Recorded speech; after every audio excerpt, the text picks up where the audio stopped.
And the Lord spoke to Moses, saying, Command the children of Israel that they put out of the camp every leper, everyone who has a discharge, and whoever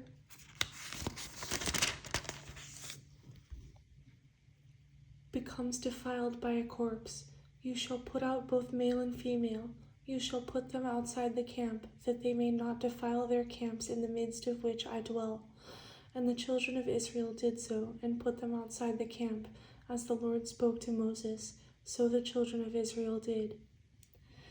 Then the Lord spoke to Moses, saying, Speak to the children of Israel, when a man or woman commits any sin that men commit in unfaithfulness against the Lord, and that person is guilty, then he shall confess the sin which he has committed. He shall make restitution for his trespass in full, plus 1/5 of it, and give it to the one he has wronged. But if the man has no relative to whom restitution may be made for the wrong, the restitution for the wrong must go to the Lord, for the priest, in addition to the ram of the atonement, with which atonement is made for him. Every offering of all the holy things of the children of Israel, which they bring to the priest, shall be his, and every man's holy things shall be his. Whatever any man gives the priest shall be his.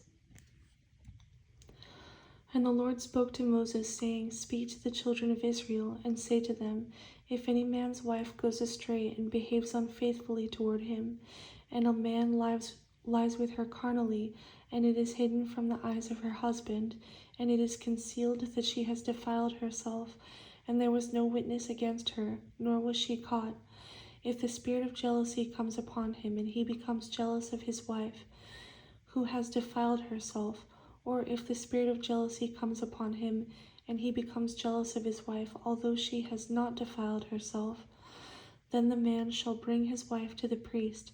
He shall bring the offering required for her, 1/10 of an ephah of barley meal. He shall pour no oil on it, and put no frankincense on it, because it is a grain offering of jealousy, an offering for remembering, for bringing iniquity to remembrance. And the priest shall bring her near, and set her before the Lord. The priest shall take holy water in an earthen vessel, and take some of the dust that is on the floor of the tabernacle, and put it into the water.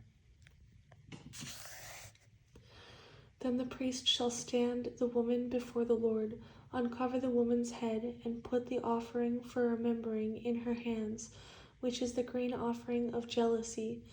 And the priest shall have in his hand the bitter water that brings a curse. And the priest shall put her under oath, and say to the woman, If no man has lain with you, and if you have not gone astray to uncleanness while under your husband's authority, be free from this bitter water that brings a curse. But if you have gone astray while under your husband's authority, and if you have defiled yourself, and some man other than your husband has lain with you, then the priest shall put the woman under the oath of the curse, and he shall say to the woman, The Lord make you a curse and an oath among your people, when the Lord makes your thigh rot and your belly swell. And may this water that causes the curse go into your stomach, and make your belly swell and your thigh rot. Then the woman shall say, Amen, so be it. Then the priest shall write these curses in a book, and he shall scrape them off into the bitter water. And he shall make the woman drink the bitter water that brings a curse, and the water that brings the curse shall enter her to become bitter. Then the priest shall take the grain offering of jealousy from the woman's hand, shall wave the offering before the Lord, and bring it to the altar. And the priest shall take a handful of the offering as its memorial portion, burn it on the altar, and afterward make the woman drink the water. When he has made her drink the water, then it shall be, if she has defiled herself and behaved unfaithfully toward her husband, that the water that brings a curse will enter her and become bitter, and her belly will swell, her thigh will rot, and the woman will become a curse among her people.